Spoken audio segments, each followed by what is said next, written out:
Hello, you. Bit of a delay. Hello. Oh. It's not live at the moment. Yeah. I know, there's like a 10-second delay, isn't there? Oh, there it is. There's Yeah, a it's 10-second now delay. live. on stream. Finally. Okay, there we Hello, go. everyone. Just make sure it's muted. I've got to mute. I've got to mute. Oh my the god, stream. I can mute. You've got to mute it because it's gonna echo. Yeah, I've just muted it. Yeah. I know. I've just muted it. So.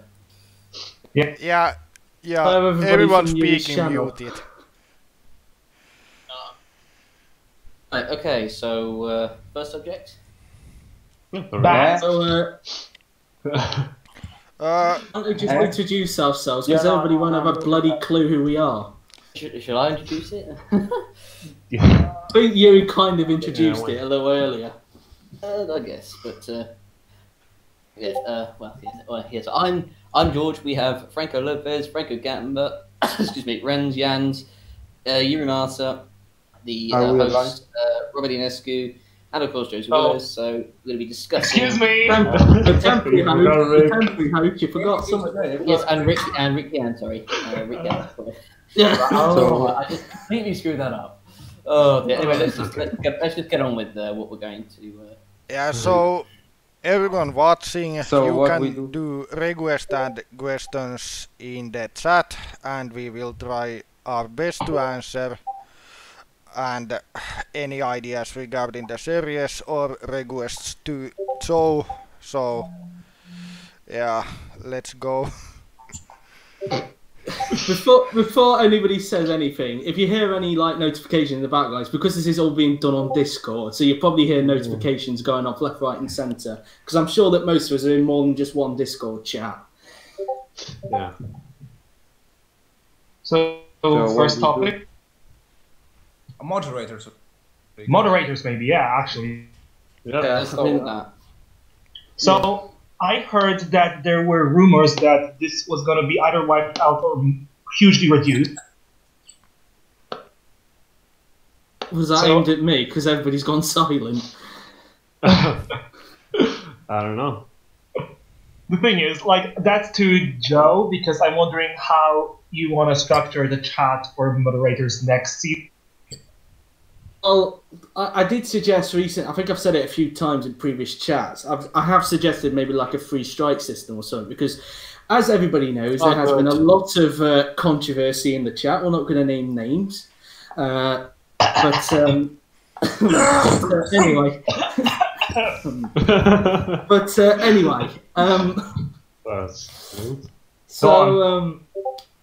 Yeah, I've said in the past maybe like a free strike system or something like that. But if anybody's got anything better to offer onto the table, then please let us know.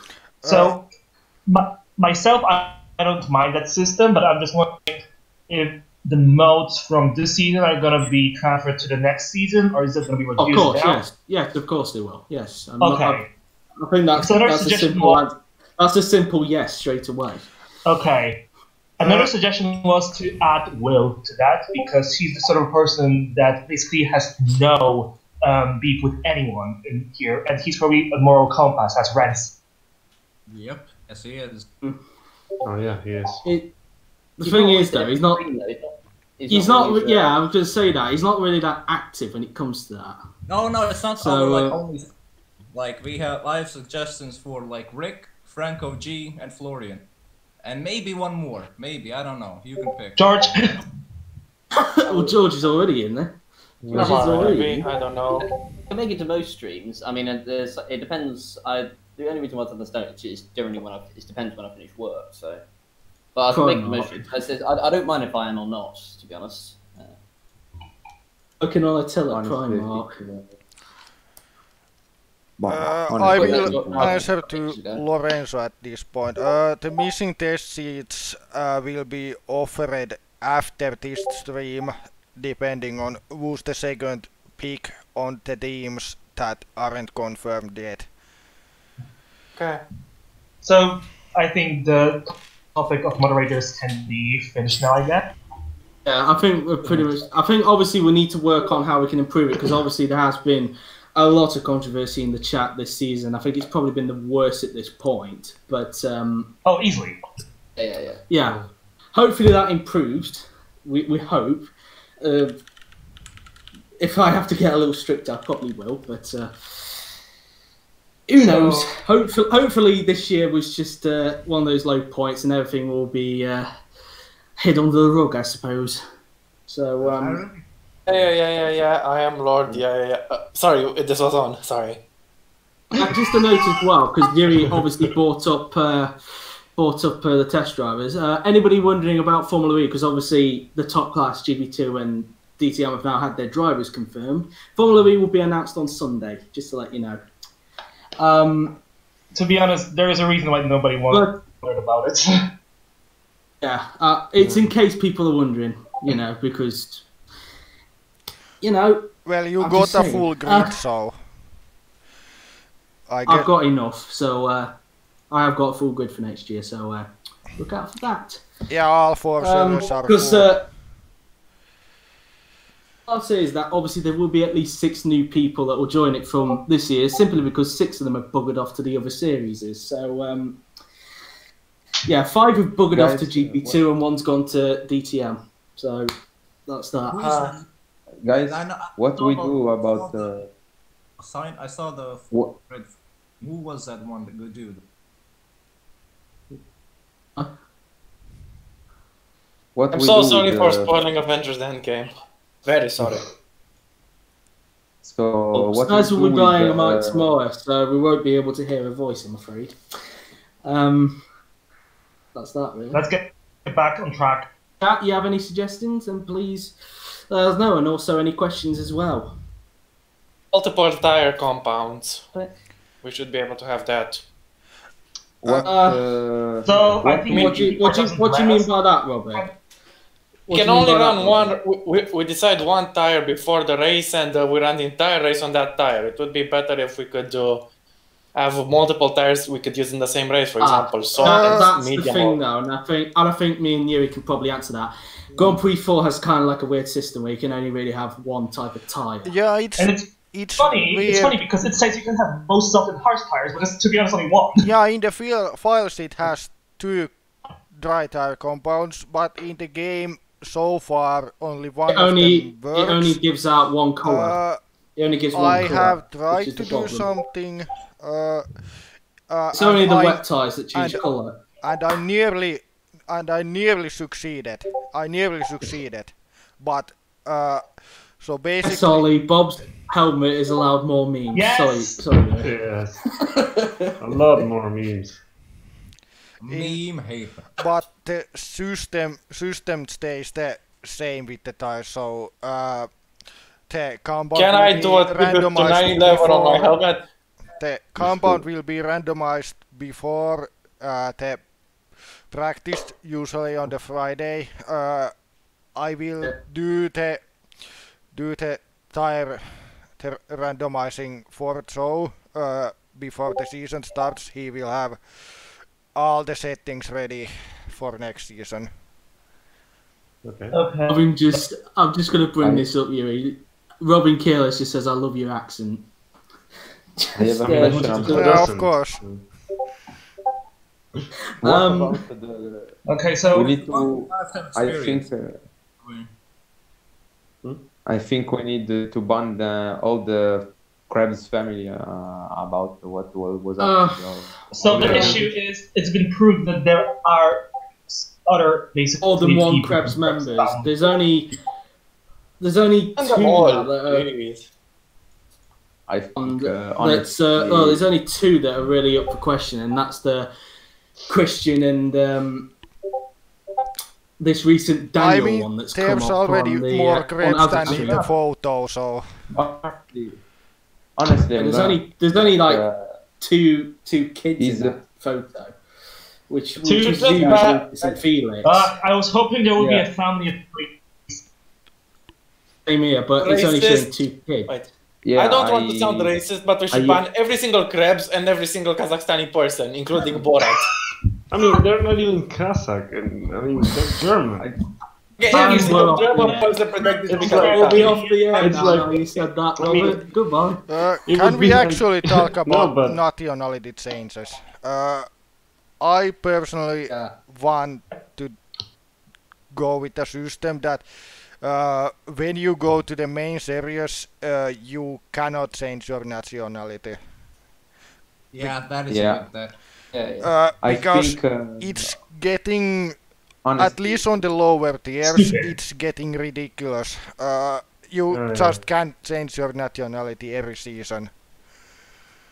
Wait, what about me doing it at USA? We understand if you've got two nationalities like Bloody Alexander Albin, but I can Yeah. somewhat understand Robert using US nationality on the US GP.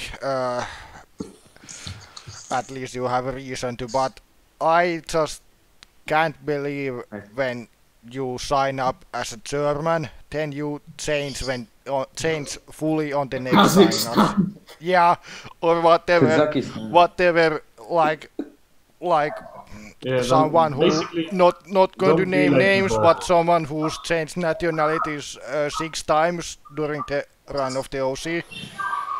So honestly, I think that nobody was born in Kazakhstan, so it's a big bullshit that he said that he was born in Kazakhstan. But I think it's a big bullshit, like the bullshit said all the time Toto Wolff.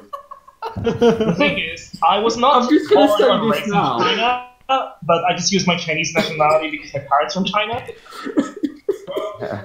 If there was like a bullshit jar somewhere, that would be filled up to £1 million by now. Oh yeah. there's a question from Gabriel Gomes. So the fastest lap point that's in the real F1 now will not be used at least until we get to the 2019 season in the OC. When we go through to that, we should vote on that. Whoever's got background sound going off, can you please That's shut it Etienne off? Jones. It's Etienne. It's doggy. Thank you, Etienne. Bye, Etienne. Not like you can hear me. We Lorenzo don't have is going- penalties in qualifying. Lorenzo asked if Monaco will be back on the GP2 calendar. Did I not realise me? Tony, that's a question for Flo, really, but he's not talking. Felix and me are fine now. We've been fine for ages, so you don't need to ask that question, Ollie. To answer you, me and Felix have been fine for a while now, so it's okay.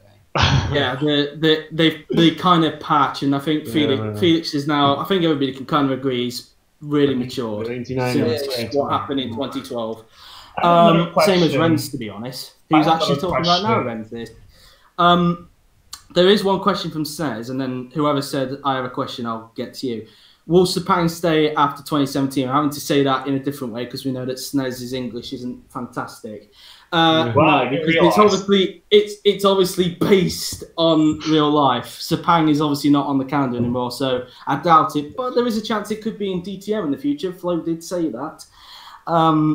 Just due to the fact that Super GT and DTM have an alliance now, so and obviously okay. Super GT is going to. A bit off topic, Also- but I will try to return the Lamsa series tomorrow. Yes. I might I think comment so. it, but don't bet on that. When Can you everybody started the series with the Carpo City, Otala. Joe, I wasn't really like, I really angry again. I was only like playing mad. So again, Yuri can even prove that. So there's nothing really. I'm not really mad about. The past is the past, Ren. So let's not. Yeah, sure. Yeah, Let's not we should discuss it any further. let it just. Besides, IFMC is over anyway, so it's not like. Rest Things okay. Rip. Waiting for the tweet to announce congratulations to my team for winning the championship. JK, just kidding. Anyway, Back on topic. I mean, Back on topic. Joe, a question. Did you give Toro Rosso a more reliable engine? Because I think this year I got. I had a lot. I will That's still a do bit- the car stats for next season. yeah, that's. frankly, I you think- stay with the engine. I don't know if I want can to even stick answer. with reliable engine. I don't know if I can answer that, Franco. If I'm honest. I think, can answer that. This I year, will. When When I I take On the same topic, have you given the McLaren a more reliable engine? when I do the card stat, I base open the up a can of worms there. reliability. I base it on from how many mechanical DNFs the car had in real life. So and I fuck. will add a certain amount of failure rate from those. So basically, the McLaren is going to fail often. I can already say that because I've already counted that they have so many failures. It's going to be the most unreliable car since the history. So Have a fun season, Franklin. so basically since 2006 it's going to be the most unreliable. I will be in trouble. In terms of the Toro Rosso, I haven't counted yet. But as you know from before, the card stats in terms of pace are closened from real life, so it's not going to be, again, like that Mercedes will be 6/10 ahead of everyone every race, but teams like Ferrari and Williams can challenge if they get lucky with the variation. Maybe Williams as well. Oh, am I supposed to say Hopefully this Red Bull too. The W team. Wait. I mean, guys, Williams don't worry. 2015. And also, before Williams we go, was still good in 2015, to be honest. It's just that Ferrari overtook them. That was what it was. He has really handled it well, I have to say. I think the battle in the midfield group. Unlocked, but he has handled it really well. Yeah. I mean, how many engines did he change over the course of the season? I mean, they had. Seems like I think over everybody 100. kind of lost time. Kind of lost count on that, didn't they? What races will Red Bull So, get I'm at just gonna stat bring boost this at up now. next The season? In terms of the race-specific performance changes, I think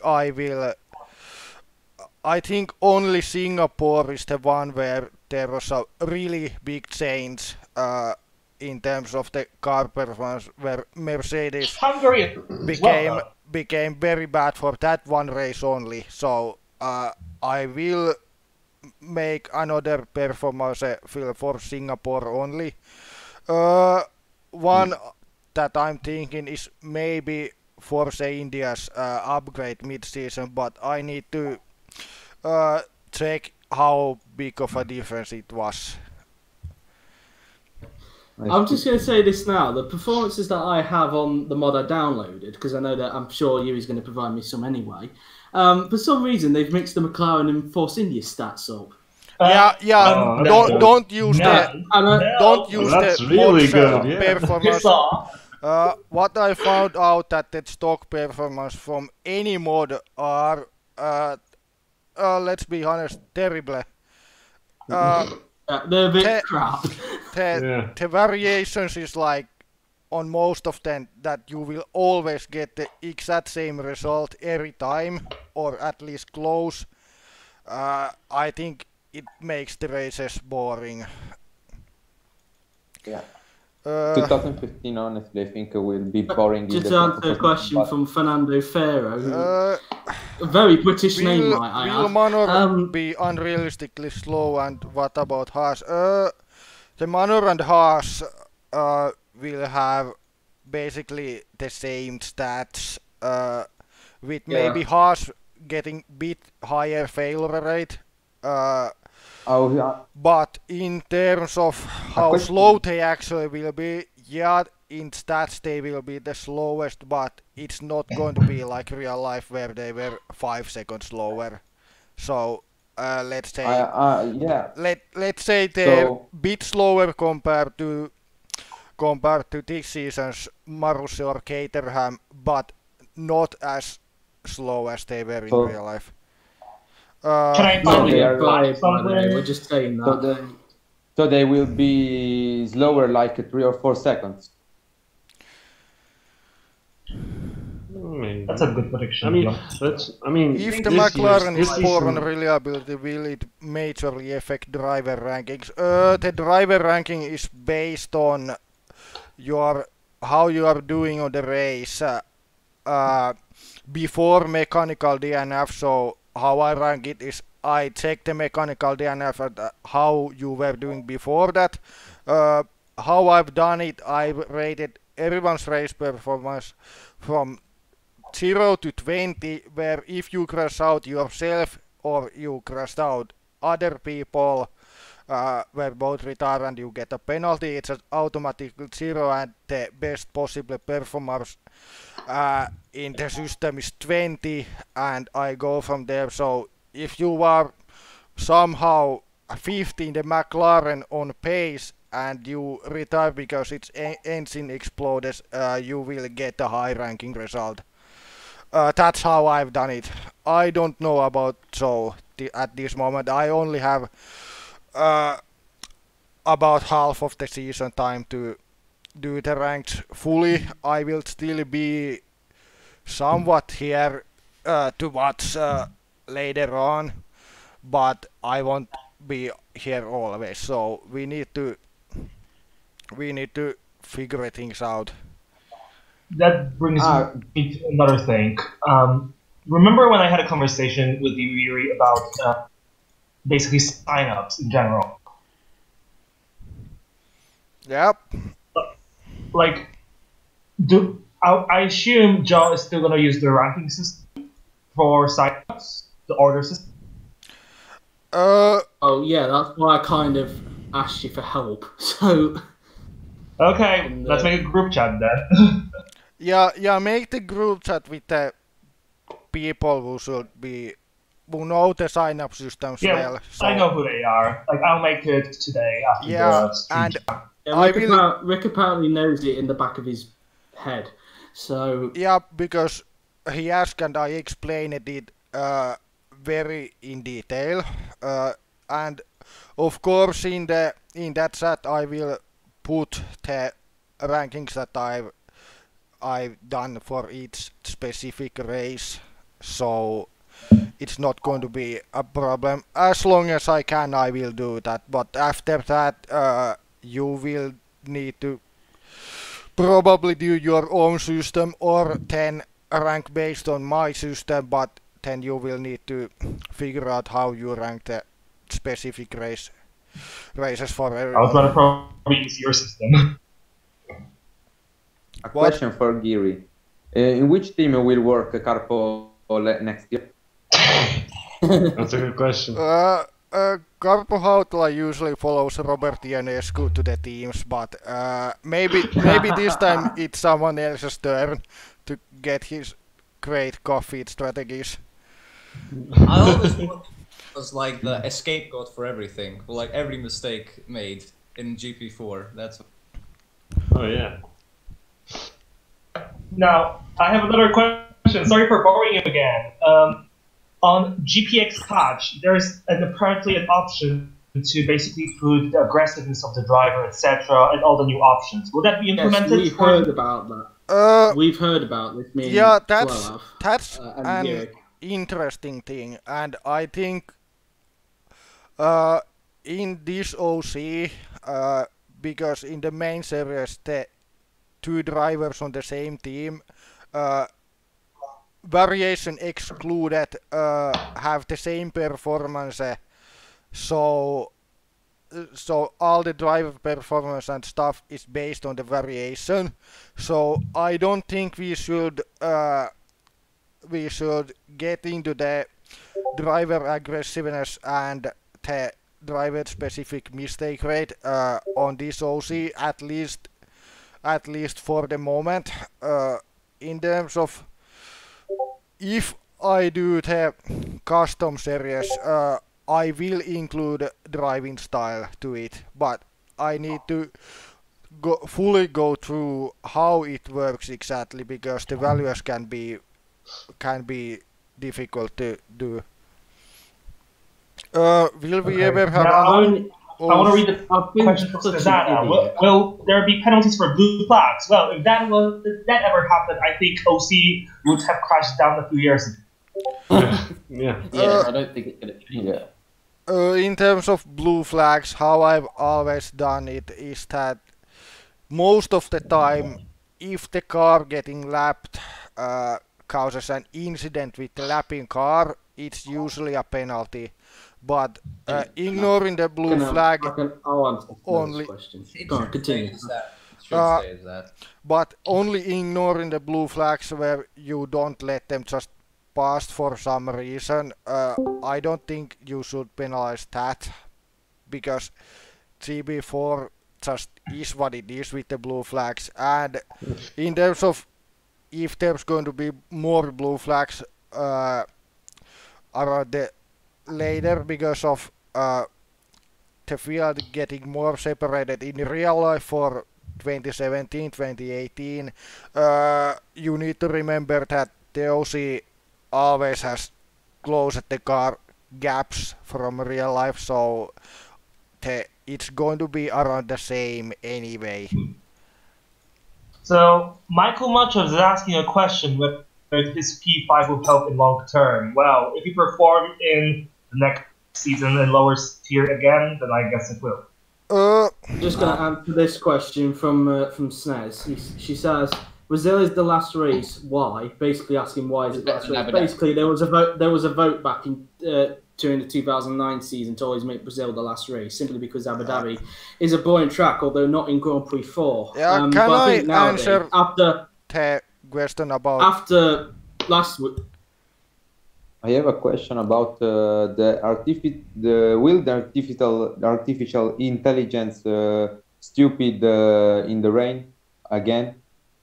So because we can't help that. I remember when in China they do something strange. So they drove like the new F2 driver. I don't know his name. He drove for Sport. The artificial intelligence was really stupid in that time. It draws really wide, spun like I don't know. You're thinking about Abu Dhabi, aren't you? I think when it was it 2010 or 2011? 2011. 2011, yeah. That was the Abu Dhabi 2011 rain cursing qualifying was basically because the track isn't supposed to be run in rain, and in the file it has 1% chance of rain, so I actually never thought that it was going to rain, but then it did, and we know the end result. If it stays at 1%, I think we should allow the chaos that happens with it. Okay. Another question I think I discussed that with Franco G recently was about the fact that drivers are always announced before the end of the season, and I feel like this season is sort of backfired. Yeah, to be honest, I would say, I think this season for you in particular, I think this has definitely been the toughest season in regards to science. I thought last season was tough, but this season has been every season people say that it's the toughest in terms of sign-ups, and it kind of is true, because especially, in the last 2 seasons it has been absolutely true, because especially into the 2014 sign-ups when many of the top drivers went for the same exact teams, which means that at least few of them were going to drop out.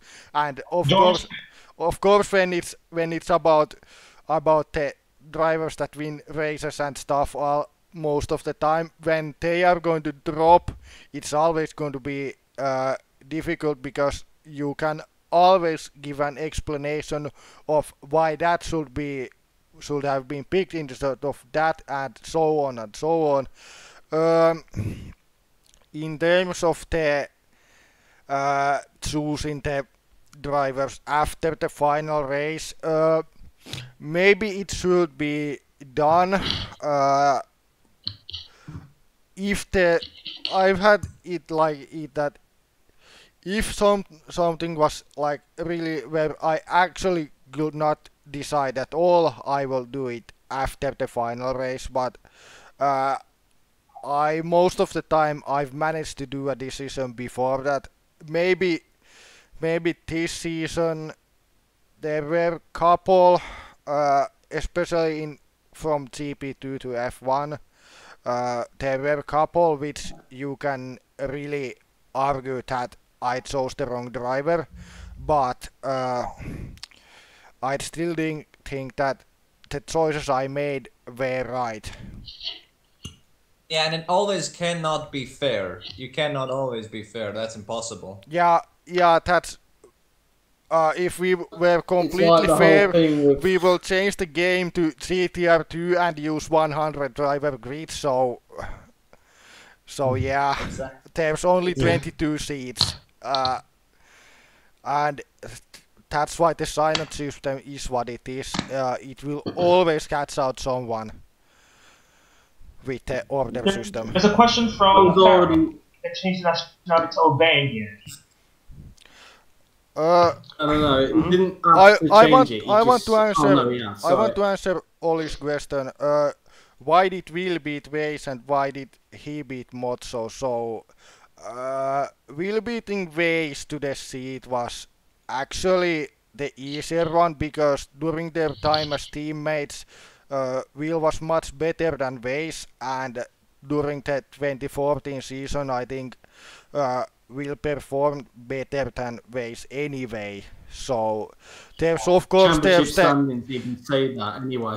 Yeah, I think if you took the mechanical retirements away from Weiss, he might have gotten second, but not by a big margin at all.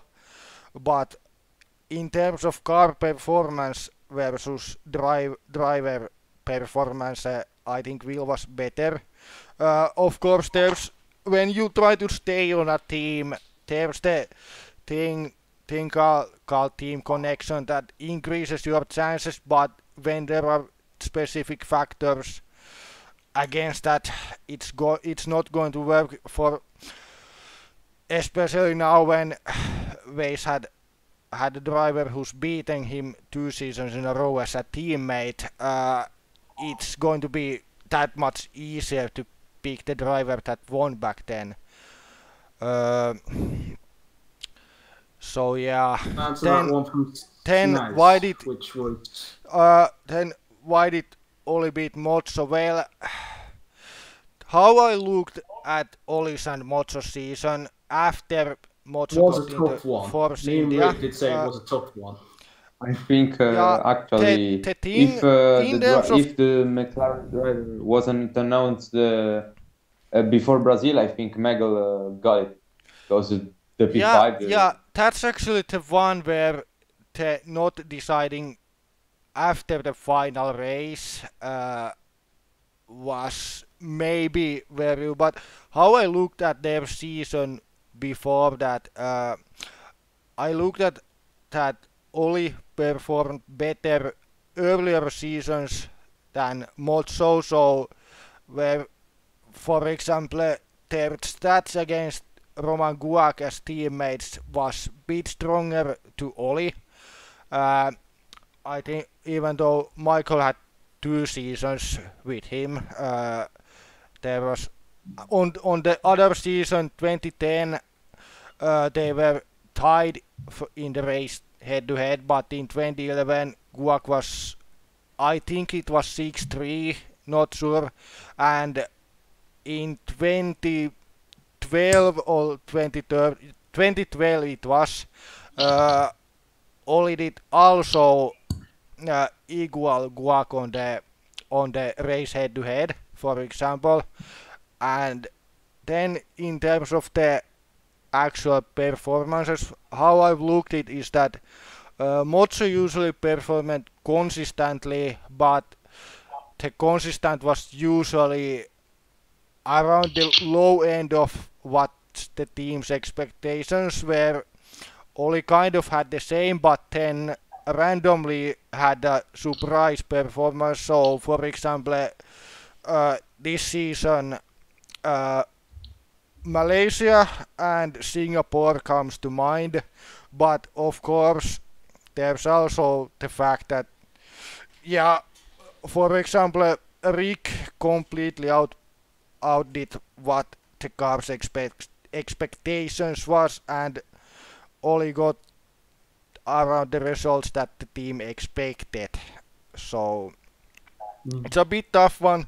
The Brazilian GP with the 5th place would have made the thing even more closer than it was after Abu Dhabi, because both Oli and Motsu performed good there.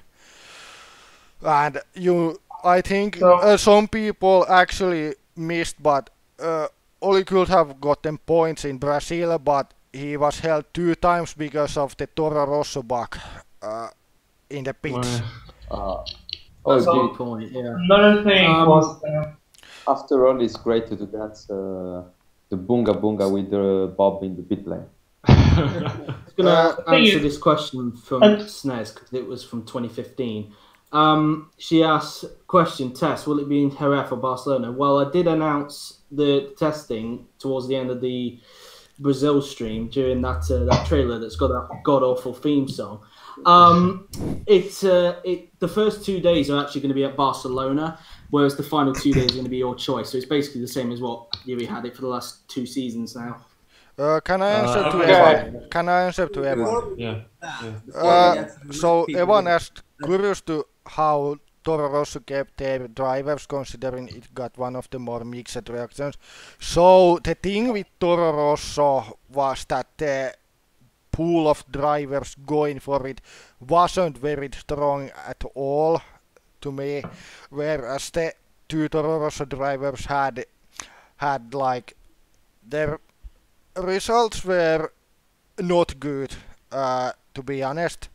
Well, Franco Gamba improved at the end season, but still.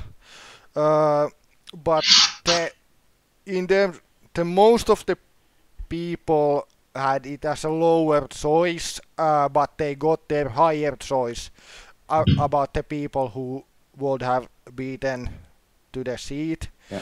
But so the strongest challenger to the seats was Julius Anderson, who was ranked last in the ranking because of even though he got the third at Monaco, is completely takes away his whole season where he was actually quite much beaten by Cam.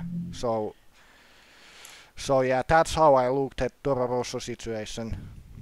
I think honestly Toro Rosso kept the driver because they got a boost to be former GP2 champions, because that affects too, think, but the longer time there is from your GP2 championship, the less it's going to affect, so you can't count on your GP2 championships next season. So Robert asked if the signed up is going to change next season. We said no. No, it's going to be the same system. Okay. Okay. I wanted to actually say this about straw polls. I think we shouldn't use them anymore since there has been bullshit happening with Krebs and. That only happened once, though. If you think about it, it didn't happen for any other. The straw poll thing is it's a bit difficult. I don't know what happened during the mod vote, because I don't know. It got a lot of votes. Yeah, it got a ridiculous amount of votes from people who probably. I think it was from people who never used the chat and never and didn't know the people who actually were in the contention of becoming the next mod. So I think when we are going to vote around stuff like that, we should not use trouble, but for things like race rating driver of the day in its current system, where the driver of the day can only be from the top 10 from the race, it's okay as long as we don't do what we did in the start of 2009, where the driver of the day could be anyone, and someone who retired from the race actually got the driver of the day once, or could have gotten it. That's Verstappen. Getting driver of the day after Australian Grand Prix 2016. Yeah, it's like Verstappen. He was fourth and then he retired. What the hell? He wasn't even on the podium when he retired.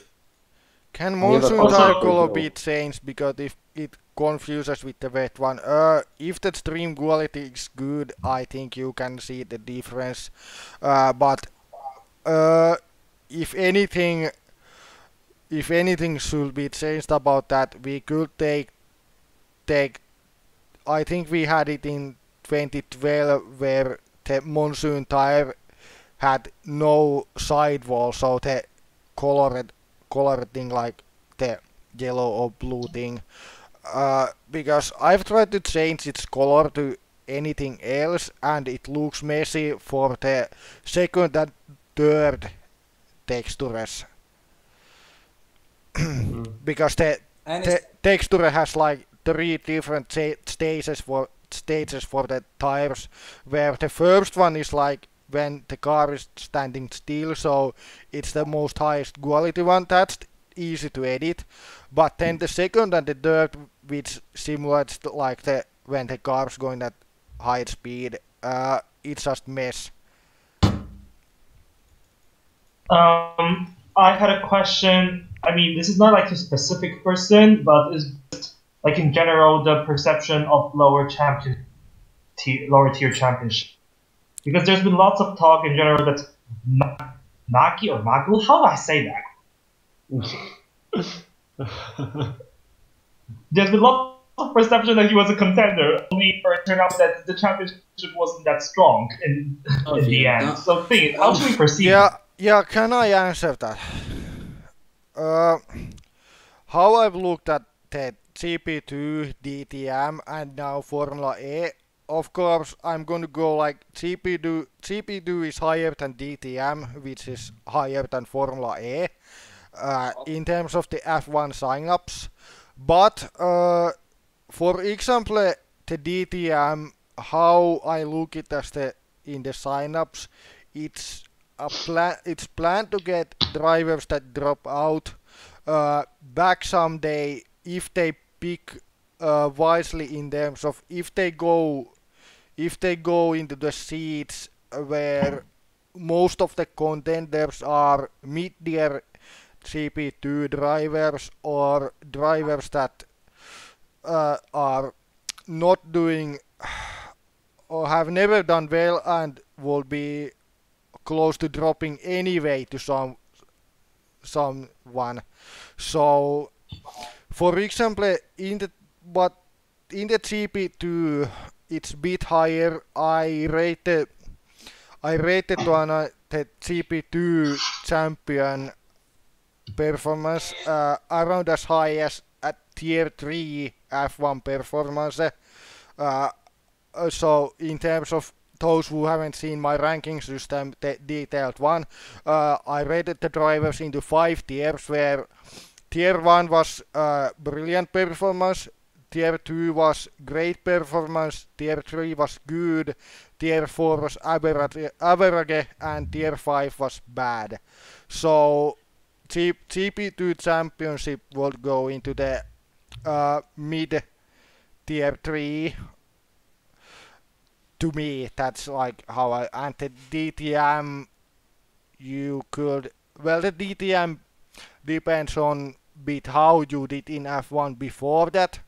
Obviously, all the previous seasons are still taken into account in the seat. So, for example, champions have a surprisingly easy time to get seats, which is like, for example, if anyone wants to get Ferrari, there's Joe and Florian, so that's like 5 championships there. One of them needs to mess up really bad, and the next one needs to have a tier 1 performance to have a chance. So that would be the outcome went for Ferrari. One of Joe or Florian would have lost the seat. What? I didn't hear. Like, what you're saying is like if a tier 1 person went for Ferrari, like for example, if Armor went for Ferrari, Joe might have lost the seat. Well, I have a Joe's question. performance was okay. Of course, even though he beat Florian in the standings, as you know, in the race head-to-head, for example, it was 6-2 to Florian, 6-3 after Brazil. So it's. I actually think that Florian was much better in the races that season, but Arno's performance was really good, and I think it would have been a close one, actually. Okay, I want to ask you this question. I'm going to say that I'm lucky that Armor didn't pick it, because that would have been probably more difficult to pick than any other that actually happened. Also, I want to say that, for example, if Armor kept Red Bull like he actually did, they would have not been confirmed at the first race. It would have probably gone into the last race, and Armor might have gotten one of the Red Bulls, for example. So it's... Yeah, I do actually have a question actually regarding that. So, like, regarding what you've just said, like, so for example, for Formula E, because like I know obviously like James Willows, brother of Joe, he obviously raced last year in 2014. He came second. If he does like 2015, I don't know if he signed up or not, but if he does it and he signed, signed up, George. He has signed up, George. Okay, so if he wins the championship, and say if he goes for like Red Bull, where Gal and Robert Inescu goes, does that mean that either one of the two would then lose their seat? And even though James would have won in the bottom tier, essentially. No, it depends on how they perform, but if they perform anything like how they should, they will not be in danger. But in terms of for DTM and Formula E especially, older drivers that raced before should aim for the lower teams when trying to get back, and specifically they should watch out for the seats where a lot of mid-tier or below top 5 GP2 drivers. That's going to be a high chance of get that seat. And that's why George and Evan are back in Formula 1, because they didn't win the championship in DTM, and they're back. So yeah, but my season in DTM was, I wouldn't say it was great, but it was okay. So to be honest, in my opinion, George basically got the best he could have got. Yeah. Yeah, okay, wait. I want to ask this question to Yuri. Did Rivki pick Sauber as his first pick, like in 2011 was? Yeah, 11. Did he pick Sauber as his first pick? Then because we had GP. I was like the DTM champion. He was a GP2 champion. We had like a championship team together. So how did that work? Do you mean like if one of the seats was taken and you two would have competed for the second seat, or do you mean like, or did you just ask that did he have Sauber as his number one choice? Yeah, and how did it how did I get like who else was competing? I don't remember who else was competing, but let's say for it's difficult. In what? It was 2011 sign up, so it's a long time ago. I don't remember exactly. I don't remember who was in it. Well, you're lucky I have a Wikipedia open. I don't remember. I think 2011 was the first season of the new system, so Rivki must have had it in an order where he was competing for Sauber anyway. But I need to say that the sign-up system with 4 teams at the peak order, it has evolved a bit during the years. I'm not going to go into detail what things changed, but they were not any major changes but some smaller things in the system itself. But you got the seat with Rifki, so you two were the best choices for that. In terms of DTM championship, actually compared to GP2, I think if the DTM championship win is dominant, it could be actually stronger than second place in GP2, but if it was a close one, I think it should be like stronger than outside top 3 of GP2. Felix was asking that wouldn't it be better if in qualifying there wasn't a limit to how many cars could go out, because right now the issue we have is that, I don't know, someone does a lap, pits, and then can't go out again to improve because there's a limit of 17 cars. I know GP4 allows 22 cars to go at the same time. Yeah, so wouldn't that be better? Yeah, I think in a big circuit we need to let all cars on track. So it should be okay to keep 17 cars in a short circuit like Melbourne, I don't know, Monaco, Monza. But in a long track, I think it's a shame to see only 17 cars on track.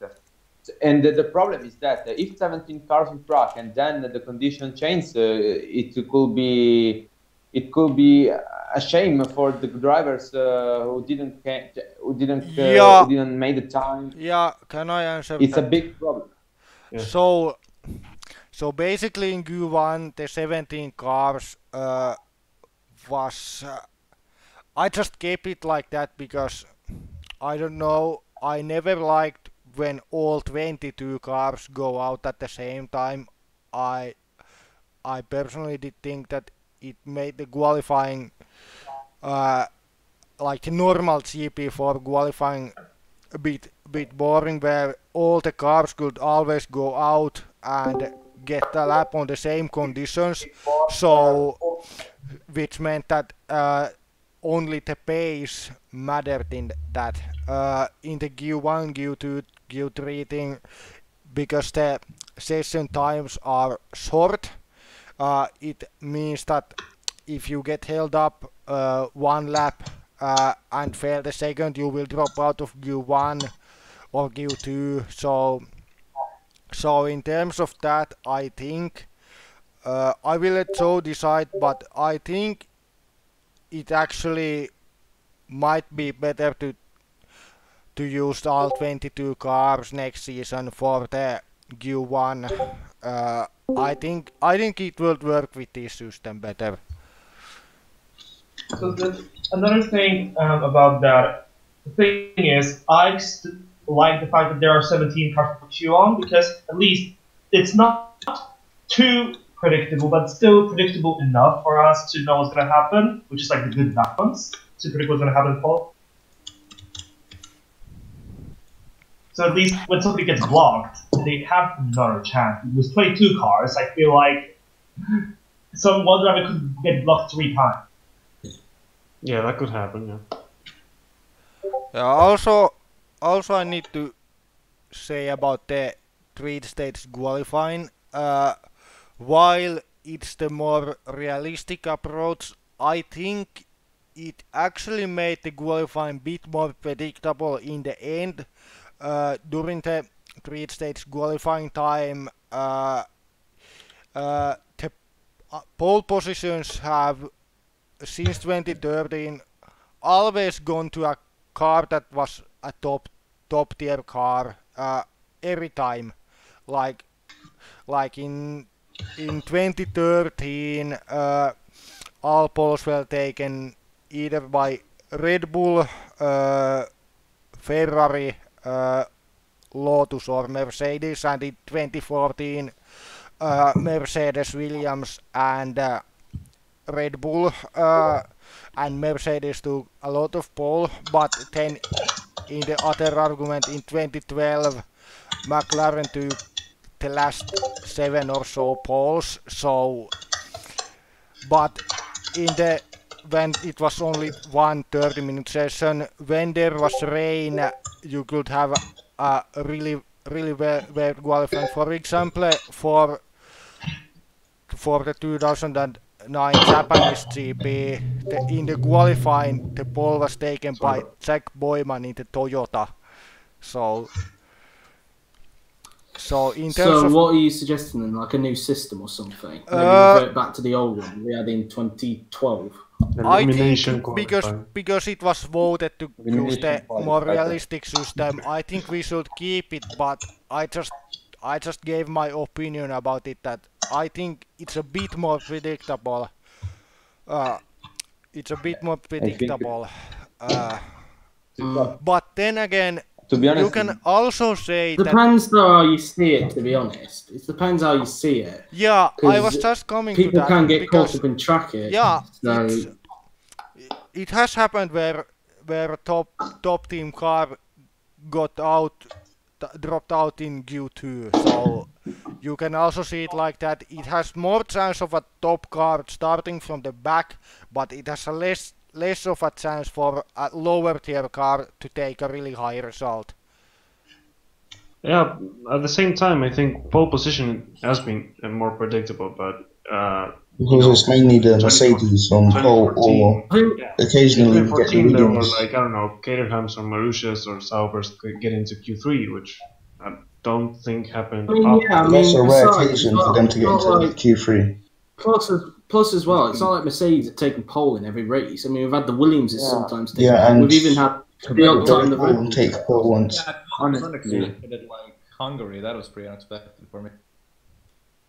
Yeah, honestly, in 2012, to be very honest, in the all qualifying were too predictable. If we just do it when one person, like, there's no elimination quali, then that's not really a good idea, because as somebody brought up, the top cars could get held up by the slower, and that could mean that they would start further behind. I mean, for me, I don't mind personally the system that we have. I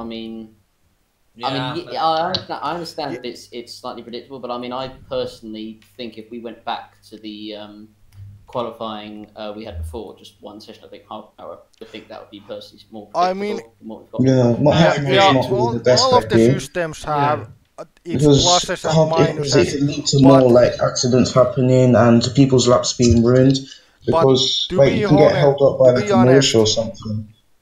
To be honest, if I would decide everything by myself, fully, like I will decide all the things, I might actually use the one-shot qualifying system, because I've used it for Lancia series, for example, and it at times it gave some really funny results.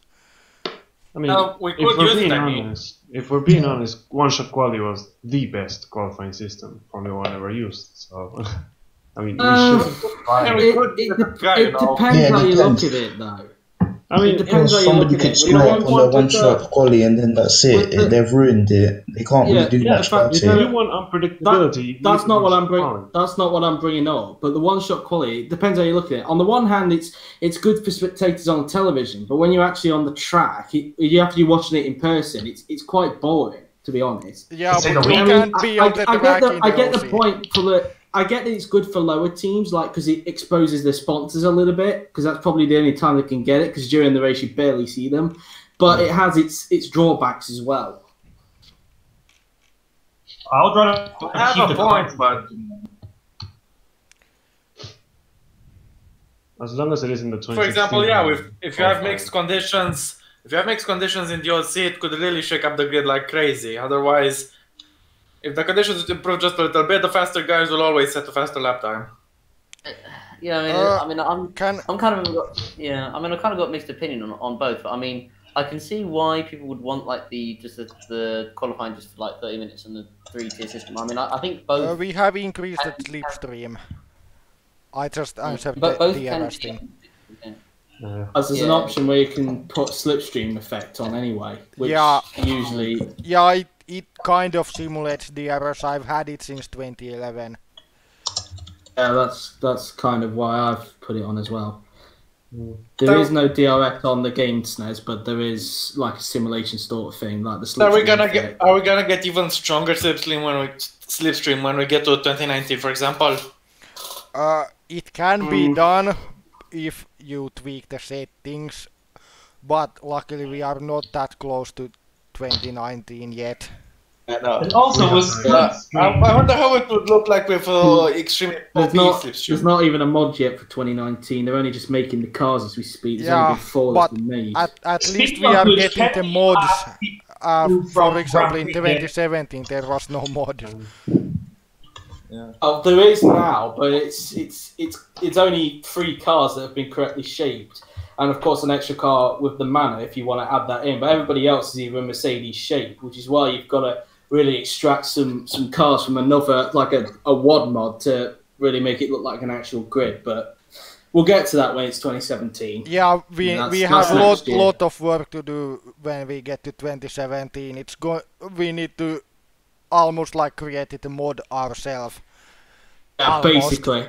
But that's it. Luckily we don't have to model the cars. If we would have to model the cars, we would all be in big trouble. Oh yeah. Thing is, for some of the stuff that I mentioned, would it be possible to get Grand Prix games to help us? For example, with this qualifying thing, to get cars on track in other way or something like that. Well, we are with GP4 forever, and we know people from there, so we could ask help from there when we need. Okay. Just gonna answer a question from SNES. That's no, it wasn't from SNES. It's actually from Rob. I do apologise. SNES actually answered the question. I think yes, Rob. I think there will be the Halo in 2018 because I think Yuri has already answered this. It's kind of impossible to remove, and I think, to be honest, if you think about it, I think we can all agree. Yes, it's disgusting, but I'm used to it. I think everybody's used to it. When the Halo came, when you're looking at cockpit camera, the Halo is just disgusting. I think you said it once during an IFMC stream that I swear I will never add a Halo onto a car in GP3 or GP4. I think you said it like that, so yeah. But there's not really much we can do. You can't just remove the Halo. Yeah, can I answer the Halo one? Can I tell in terms of when it first happened, the Halo, people were on the OC chats, everyone wanted that we should get the Halo out. Most of people say that we should get the Halo out. I personally, I did not like it then. I don't like it now, but I've gotten used to it in a way where it's just something you have to live with, really. You can't just stop watching Formula 1 because they added a Halo. Just have to find ways around it, just adjust. I'm talking about GP4. The Halo is like the cars are modeled with the Halo, so it's impossible to remove. They're modeled. It's like it's not as simple as just getting rid of a texture. It's modeled. You've got a model and then textures. Yeah, it's not possible. I've actually tried it. I think when you try to edit a car, it also messes up the texture. So in terms of the Halo, as I said, I personally don't care about it anymore. I will run it out in real life, but it's there, so it will be there in the OC, and because I don't care about it anymore. It's disgusting. The fact is, it is disgusting. Yes, we can all agree on that, and yes, we'd all prefer it if it wasn't there. But at the end of the day, after a year of it now being in F1, we've all kind of gotten used to it, and it's not really a thing we're actually looking at anymore when we're watching F1. We're mainly just watching the racing. We're not looking at that thing that's in front of the driver's helmet. And I think that's just going to be the same thing with GP4OC. You're not going to pay attention to the Halo. You might at the beginning because it's obviously going to be new to the series. But, like after the 4 days of testing, you'll probably just forget it's there, because at the end of the day, you'll be watching what's going on the track rather than what's the races have usually more chaos in GP4 anyway, so I think people... Exactly. And besides, when I watched sorry, continue, and then I'll... Yeah, in GP4 anyway, the races are usually more chaotic or more eventful than in real F1. Usually, especially in terms of the crashes, OC has more crashes and most of the time more overtakes than real life, so people will probably not have the time to watch that. Oh, there's the halo.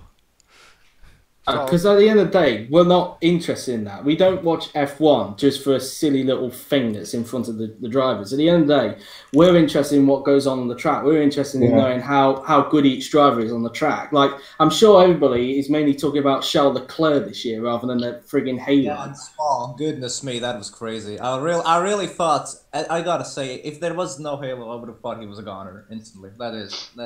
Yeah, I think everybody is now warm to it. I don't think anybody likes it. They've just warmed to it. I think ever since that accident with Charles, you know. I think we understand why the Halo is there in the first place. So if the Halo was there and it didn't have any purpose, then we would have been a bit annoyed. But it had a purpose, so we don't really care at this point now. No, not really. No, not after Charles' accident or even just after a few races. We used to. In fact, when I'm watching Az's video, because he's still got that Baku video on his channel, because he has a 2018 one, I'm not looking at the Halo. I'm watching what's going on the track, not the thing that's in front of the driver. I've said that plenty of times, but also, I'm sure everybody thinks. Can I? Because there's the Felix just said that the Baku track version is not good. It has too many incidents. In terms of too many incidents, I found out usually that on all tracks except for Monaco, you can edit the settings in a way where you can get it to a bearable level. So, for example, I think actually even for Monaco this season, I should have just gone for even lower weight of the cars and more downforce, so I think after that it would have not been like how it was in the OC. In terms of Baku, I think there are lots of settings, because I'm sure that as used at stock settings, which on most tracks are not good, especially for the mods past 2013. And the thing is that the 2018 mod itself has too high car rate. I've done few tests on that. On the stock car rate, they were having incidents on all tracks. When you lower the weight and tweak the settings of Baku, I think you can get it to work. I was going to answer that, Rez, that Reverend Quad just asked. I think by the time we get to the 2019 season, the 2019 season real life would have gone. Besides, when Yuri comes back next year to do the 2017 season, it'll be 2020. So the 2019 would have gone by then. So that's that, really. Yeah. So yeah, we should theoretically not run our mods ever. Yeah. We're not quite at that stage yet, by the way, when it gets to crossing over. It's a long way away. I think people are just worrying too early at the moment. Yeah, people are. When it gets nearer the time. I was the main one that brought up the part if we cross over. Yeah, can I? Yeah, go on. In terms of crossing the real life, I think the only thing to do when we cross real life, there are two options. Either we wait or we go back to the old season. I will say that we should wait, because I have at the moment I'm having a concept of a new custom version where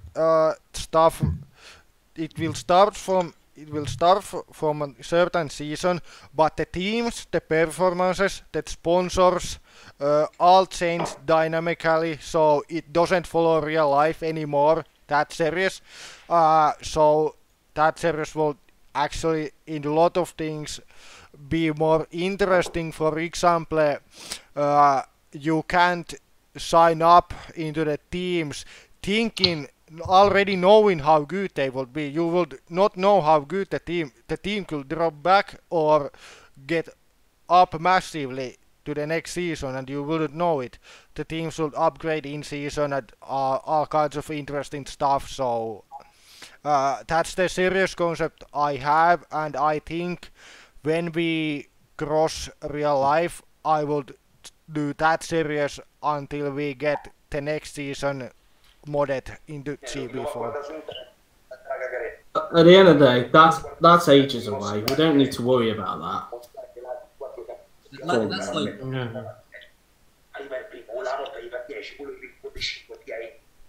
Whoever's got that on, can you please turn it down a bit? I think that's Franco. I think that's Franco. Franco G. Franco G. The Italian television. Yeah, somebody's watching TV. we just need to talk louder than that. Because otherwise YouTube will copyright us. Whatever it is. Will Slipstream be increased at Backy to make it... Well, Slipstream's already increased anyway because we've got the Slipstream system in place. It's usually enabled. Yeah, overtaking is not going to be a problem around Baku.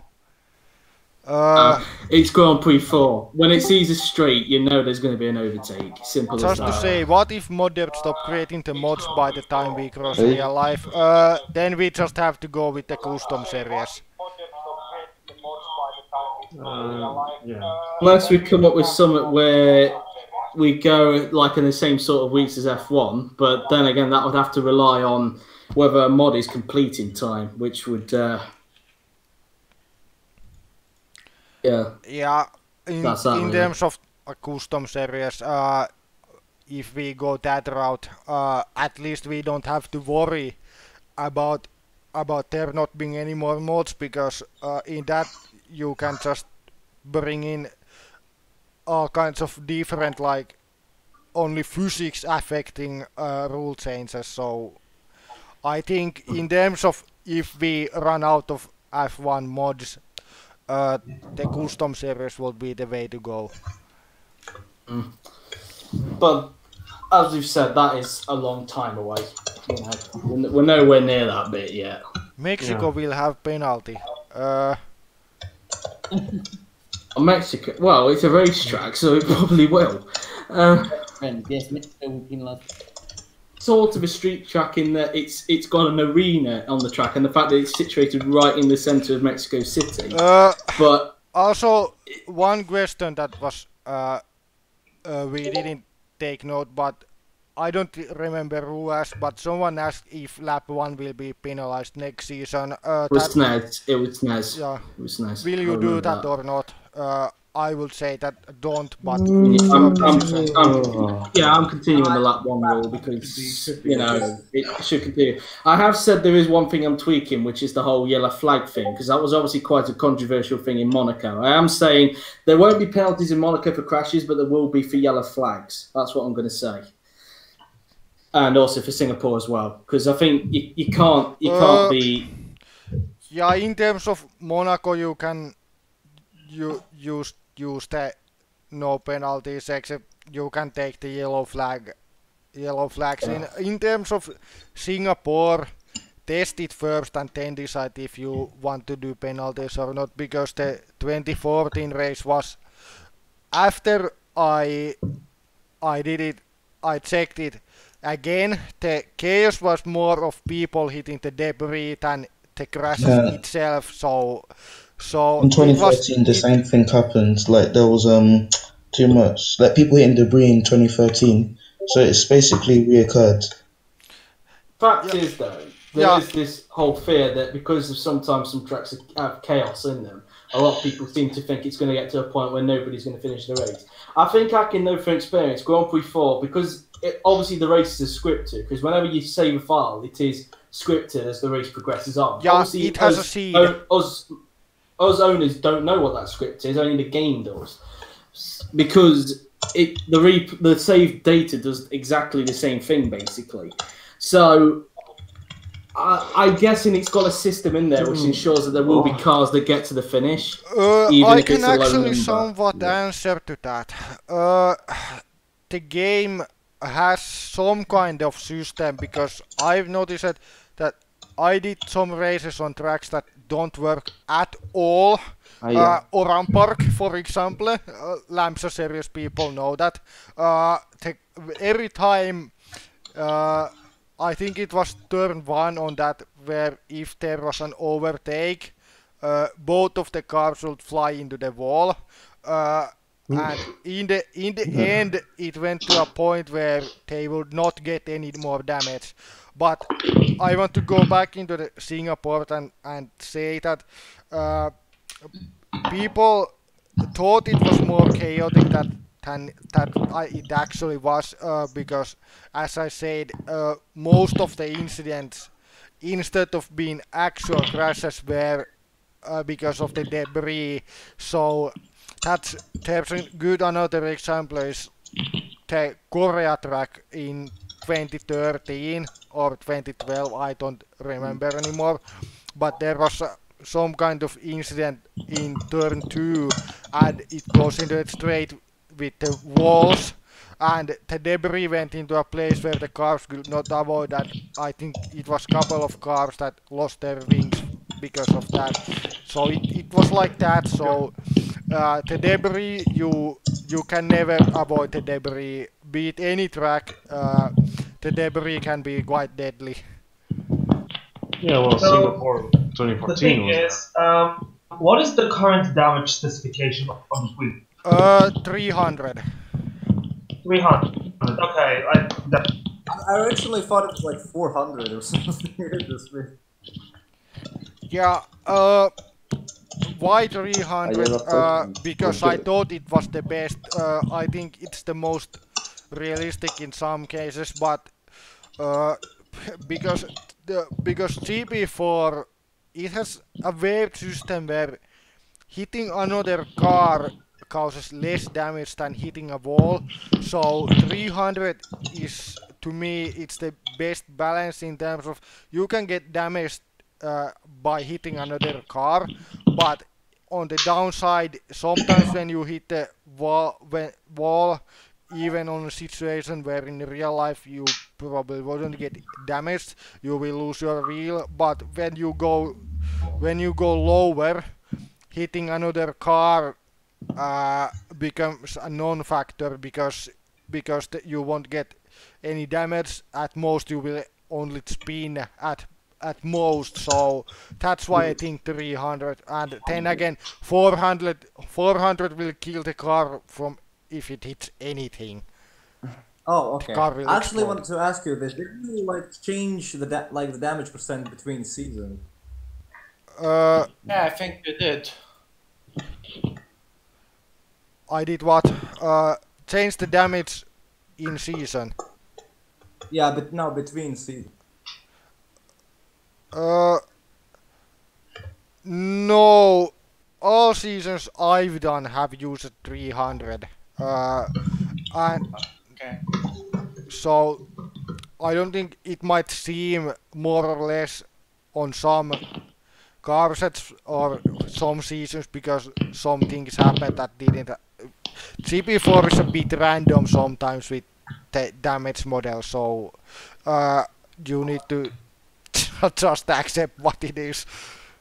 It's an old game. I wanted to point out this on like when like cars do like the same mistake on the certain point of the track, they sometimes don't even get damage with the most absurd like speed. They won't get damage if GP4 though. I Yeah, think and I so actually it's just GP4. yeah, when that's some what cars you just tap, they what just you get a asked. lot of damage. It doesn't really, it's not really consistent. What you asked, I actually kind of answered that with the Singapore thing or the thing with the cars with or what Joe said about the so-called games script. So as I said, when I tested and when we did the Lamsa series and stuff, I think GP4 has a system where if there's too much damage overall, it will disable all damage. So that's what happened, for example, in Silverstone, where the I don't remember the corner name, but sometimes two cars when try to overtake, the one would flip because they. But yeah, that's what happened to Turwick in GP2. He got flipped, and when he hit the barrier, he got no damage at all and just carried on. Yeah, It was called. The how same was it sort of called? thing that yeah, will never yeah. do, That's never. what I mean. I think there must have been too Oh. much damage before that, so the game had already disabled damage. I think it's actually it's not a feature. I think it's actually a bug because the game game's normal damage system is a lot To be fair, it's a lucky bug, to be honest, because then there'd probably be a risk that there'd be no car finishing. So yeah, that's true. But in the original game, the damage model is three times stronger, so the cars won't even get damage on some of the incidents that they do in the OC or in the 300 damage. So I think the bug comes from the 300 model, but I think it's good to be there. Sometimes it causes funny moments, but yeah, I think. But isn't it's every track? after too much damage happens, it disables it. Yeah, is it in every track? Because I remember that in Formula One in 2011, I think, in Silverstone, every single car that crashed after a certain point didn't get damaged. But races like Monaco this season, every single car crashed, and it was like one car just tapped the wall and they got terminal damage. It's not. Yeah, even when in the end, the last lap when I crashed and then went into the back of my car when it was being towed, it was the last lap, and even then it got damaged. But in Silverstone, but then when Turwick gets flipped, it doesn't get damage. Yeah. I don't know if it's in every track or if there's specific tracks where the bug is, Actually, Florian is saying here that when there's too much damage, it disables the damage from temporarily. So I actually don't know if that's true or what I said is true, but it does disable damage at least for some time. I think it disables for the whole rest of the race, but I could be wrong. Florian might be right on that. I'm going to bring this up. You've only on your notes. You only put one thing. Second test seat office today. Hasn't really put anything down since. You've all been in a I lengthy forgot the whole conversation note, for so I will delete it. Yeah, no, I deleted it because I forgot that I even had the notebook up. So yeah, let's take that out. Rip. This is sad. Yeah. Wait, somebody's watching something. Yeah, Franco is really. Let's have a look. Usually, you need to look at the mic. It's Franco G. It's microphone's going off. This is my. We've been going on for almost an hour now. Yeah. So I don't remember having a stream down in terms of discussion. I think at this point it's longer than some races. Like marathon, so. No, to be fair, it has been a useful.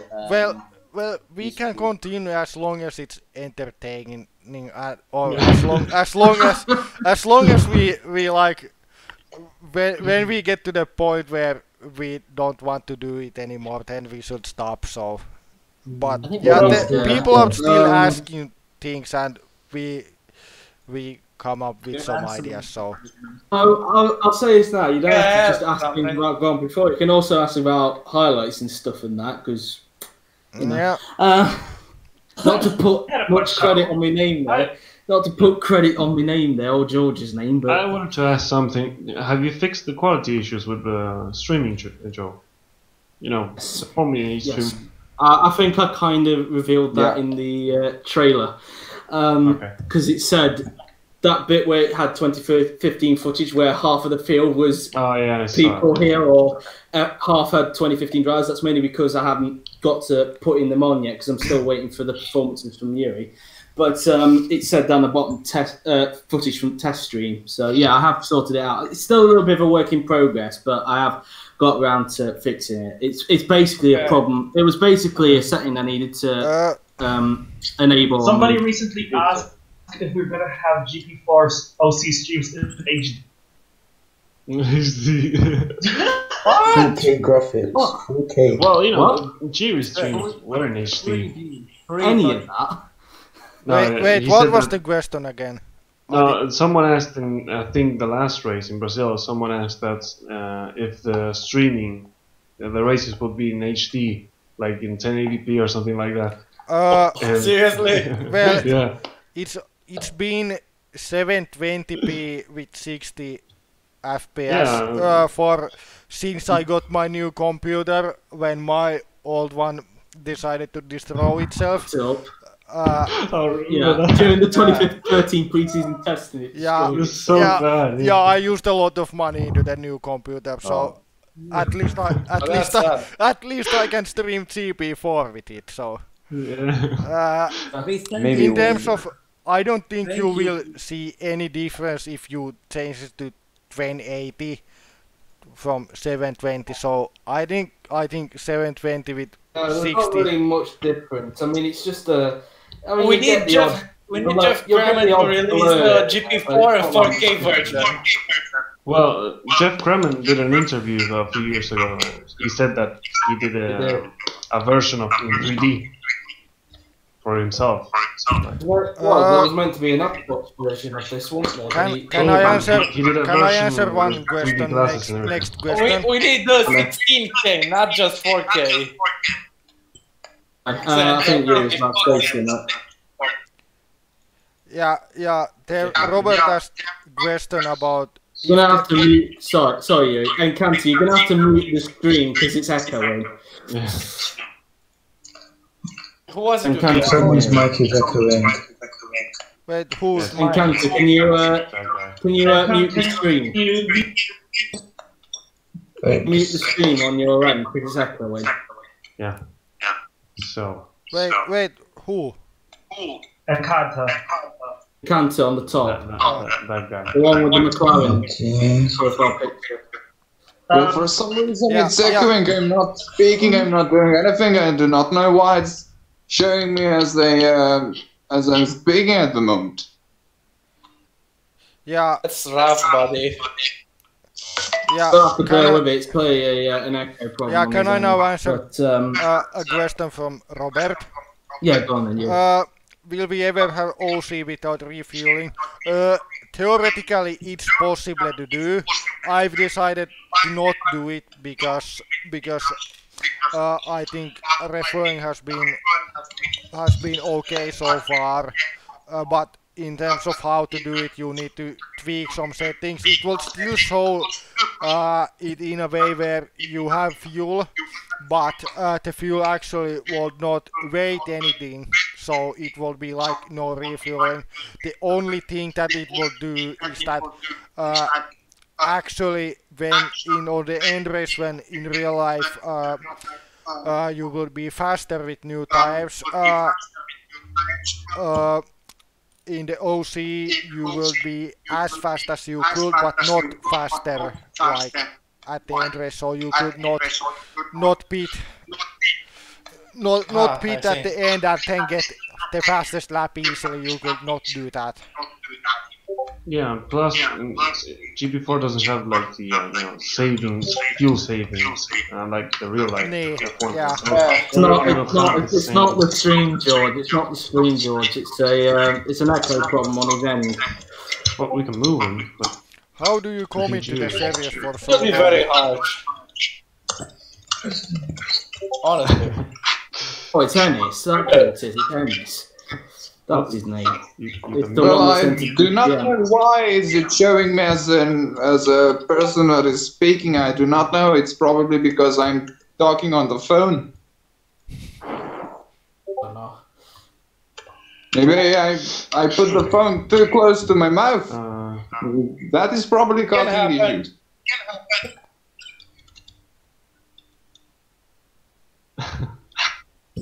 Yeah, even when I'm breathing, it's showing me as with a green circle. Is the cat vomiting anymore?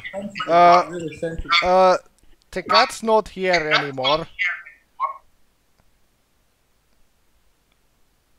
Okay, it's better.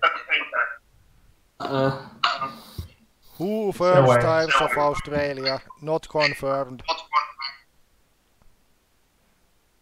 It's not going to be confirmed until the Friday prior to it. Okay. Just to mention, for the people who are going to be involved in stats and signups for next season, I already made a chat on Twitter, so I've seen.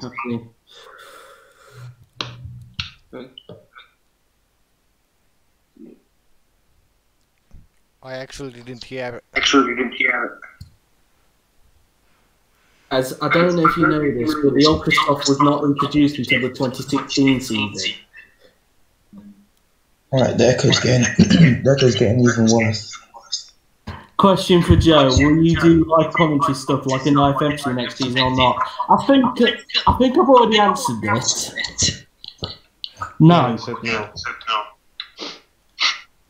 The simple reason is because I don't want to take George's job. Besides, it wouldn't sound good if my commentary was in the background and George was commentating at the same time. Double commentary. thing is, when you send the videos to George, you can just, mute the video.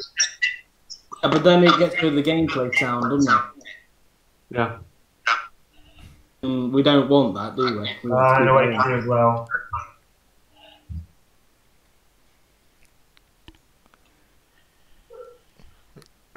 I think that's a fair amount, actually. GP2 have a commentator. I'm not well, sure. what about the other GP4 championships? I'm sorry for interrupting you. I mean, it used not to have the commentary for, let's say, highlights. BPM, FC, and the GP4 OC. Who will commentate it? We tried doing the or was it the feeder series roundup, and that didn't work out. The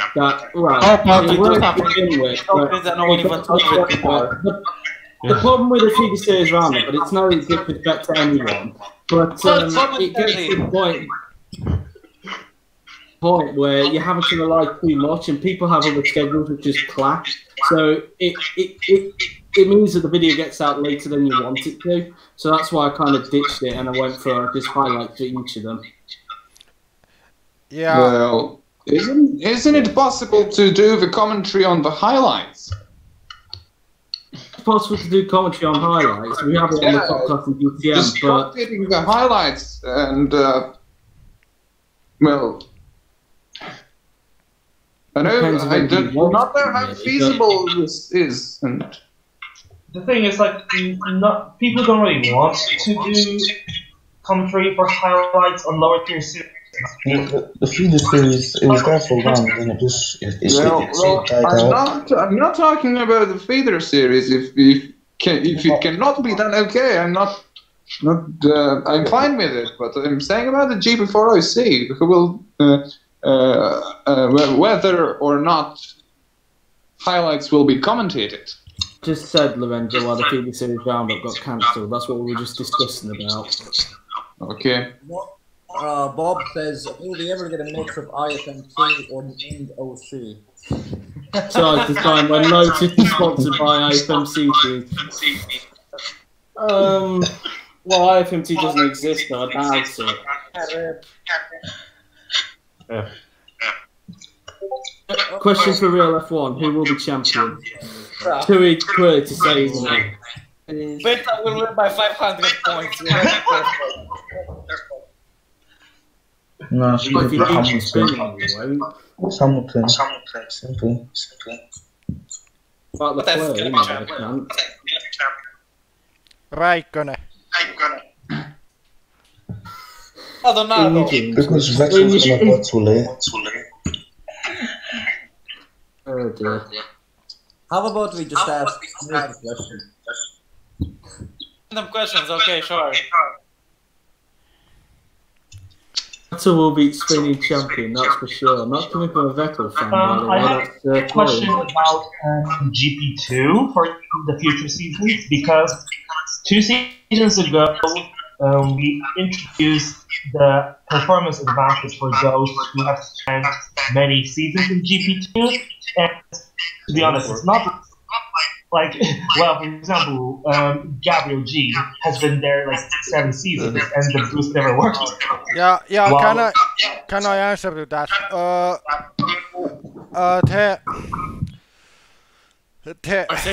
The performance boost from based on seasons before, it's worked for some people, but for some reason Gabriel is so unlucky that even though he started with much higher stats than the others, he still became 21st. And I don't know how that's possible. He's had the highest, he had nearly the highest stat on the last few races, and his results were 20th, 12th, and 16th. So I don't know why. It's not meant to be. He's meant to be in GP2 For GP2 in the race tonight, but I mean, the stat boost. there are many companies. I mean, the thing is, Robert Hunter spent like how many seasons? 5 seasons in GP. Yeah, I think. And it worked. Gabriel Games is in GP2. Gabriel Games is stuck in GP2 basically. So he started in 2009. Midway through 2009. What was the current In the car? same Was race. I remember racing him in GP2, I think mate. it was So looking I was a few races against him in 2009. I remember it started at the same time as me in Hungary. And I do well when he do shit. Yeah, Hungary Yeah, GP2 well, when you do 2009 when I went from the back to P5. I remember that race. Yeah, I remember when I remember was in Singapore in that year when I was battling Vedo and Franco for the win, and Franco took me out. I remember when I took you out in Singapore in 2009, Rob. I remember that. 2009 was the year of Victor Bobo. Yes, it was. 2009 British Victor World Bobo just had a legendary And the year season. it was also the He year of was so good. They had to. Torosso had to sack him Bobo because he was so good. No. Ibobo was so good. He was promoted from Formula 1 to Formula 0. Oh my god. He was so good. Ibobo just transcends the whole GP4 OC. Imagine if Bobo another team comes into the main series again. No, he just got injured in Monaco for like a little crash or whatever the fuck. I don't know. He just got No, injured. if he was injured after the race, which made no sense. It was like the Montoya incident. I think. He broke his fucking head. I think Ibobo was injured after seeing the models of the Monaco Grand Prix. I think that. So the ejaculation was too high for him, and he was. My God! He was. He got hurt. It was too much for him. Ibobo is like under too much. Too much for a Rosso boy. Just remember, this is all going live on stream, so he can hear them later. He hears everything already. Oh shit! Stream now. He's watching us. I think Ibobo missed a big chance to be back in F1 in 2012. In 2011, he was doing really well. And I think if he didn't miss the synapse, I think Ibobo could be back in 2012. Yeah, he missed the sign-ups when he was doing well in DTM, so... Okay, guys, check out this next question right now. It's very big. Oh, no, we're not doing that. We're not doing that. Maybe, Felix said that Bottas missed the race because he had back problems after going over a bump, so, Ibobo maybe I think that that- happened to them. I think that No, what that could missed happen it to because Quark he in was the ill. car. If you think about it, we are in 2015. Yeah. By the way, I want to say, Victor, I love you, and I don't think seriously that. Don't worry. If I, you're for here, one, You're I, for the one, welcome a people- new junior overlord. Before I see topic, I've got everybody's numbers now on the car, which is good, and I've made sure to get it on every Nice. car because to make sure that we don't have the number Oh, yeah, the issue livery that Yuri had in changes. 2014. Yeah, can I say about that? Yeah, can I explain myself? Because that was a mess. That was complete mess. So some of the cars had 7 different folders, and on the folders Oh my god! I edited all the folders, and the car will still be, for some reason, the car will still be the default one. And for example, McLaren, was it Abu Dhabi? I edited the folder that reads Abu Dhabi, and it still was the default. So I don't know what happened. And then the most annoying one was the Caterham and Toro Rosso were in the Toro Rosso texture file. I could not edit the numbers without ruining the car. And then the Caterham became a complete mess after they changed the nose. When they changed the nose, I edited the version which had the edited nose, but it still was the default numbers. I'll tell you this now, with 2015, the team that's got the most livery changes is Williams, because they've actually got all the censored ones on. So, Oh my god. the mod has all the censored ones.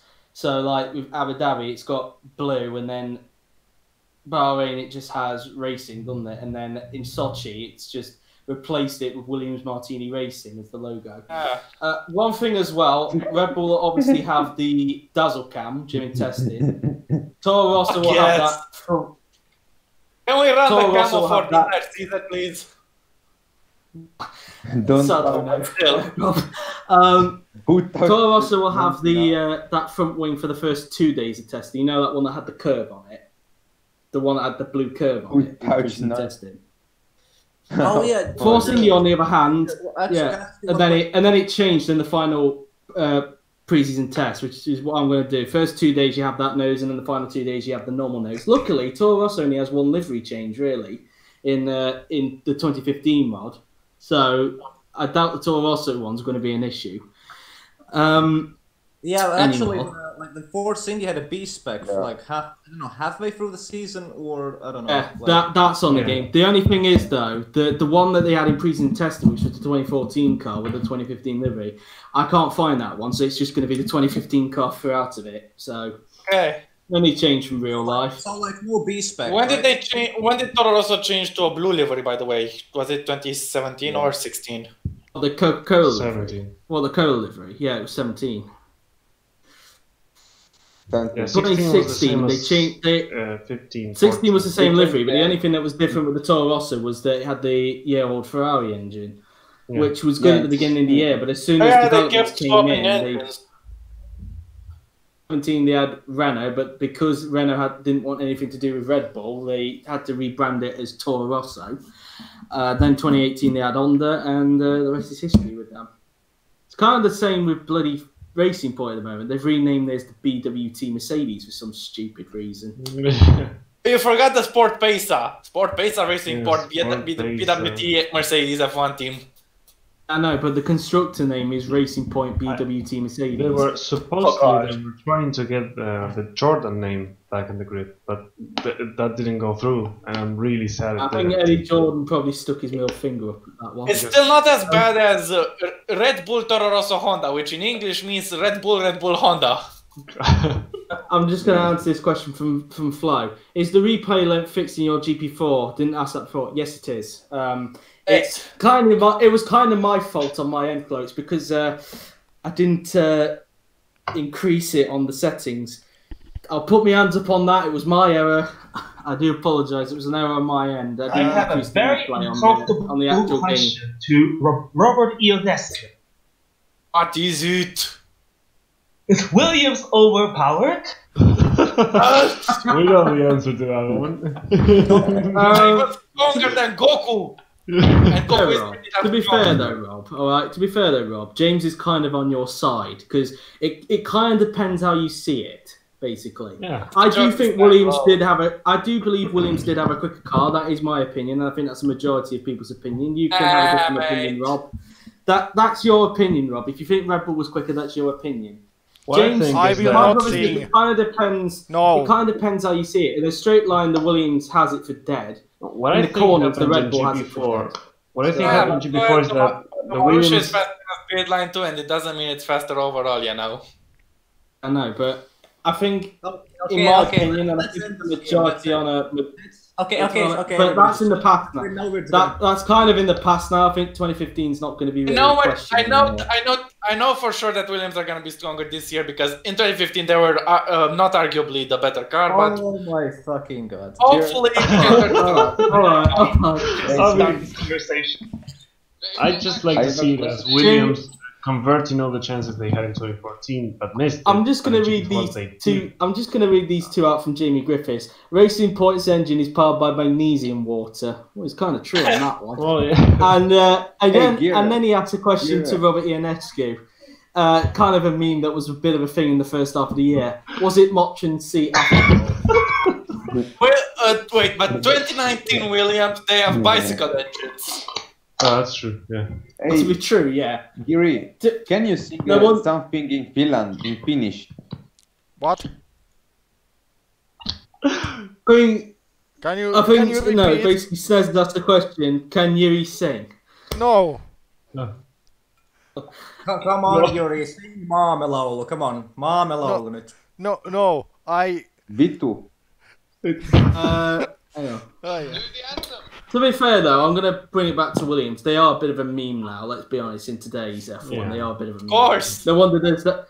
No wonder there is that Simpsons meme that's going around where Homer Simpson's got the Williams logo on his face and he's trying to build a car from rushed up, and then the box is the Mercedes car, which is a brilliant F1 car as we know. Then he lowers it down and it's the Williams.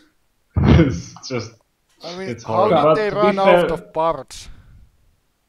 That's what I'm wondering. To be fair They don't have money Williams, issues, they don't but have a GP2 engine. But somehow they don't have I parts haven't- for their cars. Please, I haven't answered to that, and it's only 2 words for this answer. It's called Claire Williams. Oh yeah, that's true. Well, yeah. Joe, is there anyone planning to retire after the 2015 season? I don't know. We will only find out until the 2016 sign-ups, really, because that's how we found out how Southgate was retired. I will retire in 2024 if I don't win a championship. You heard it here first.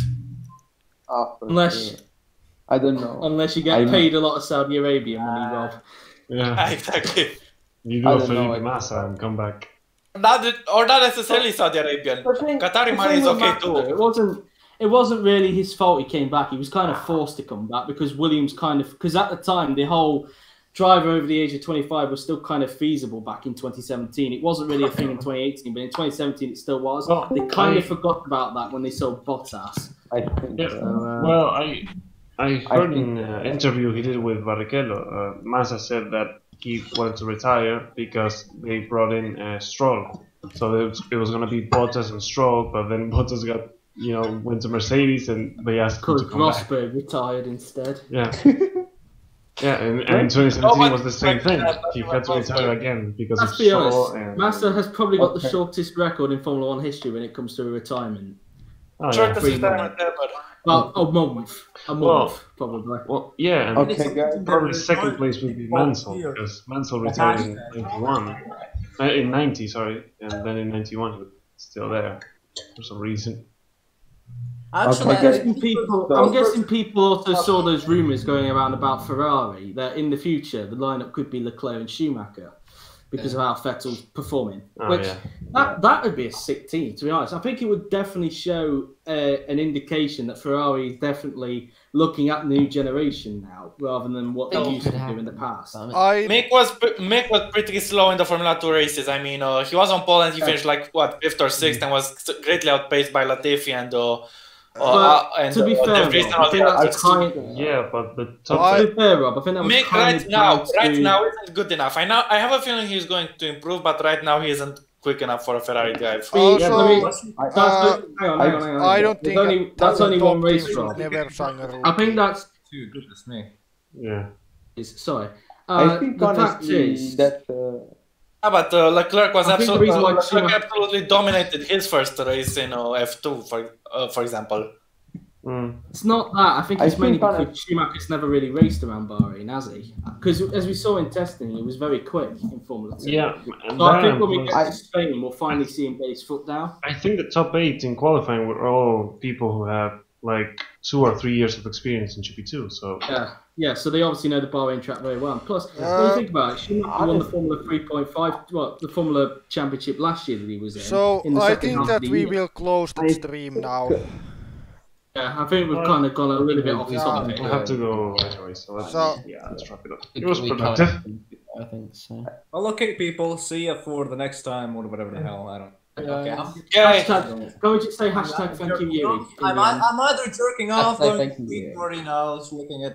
looking at girls like Cuba. Okay, let's see. Oh my god. the Cuba. And now YouTube is having a go at us for that.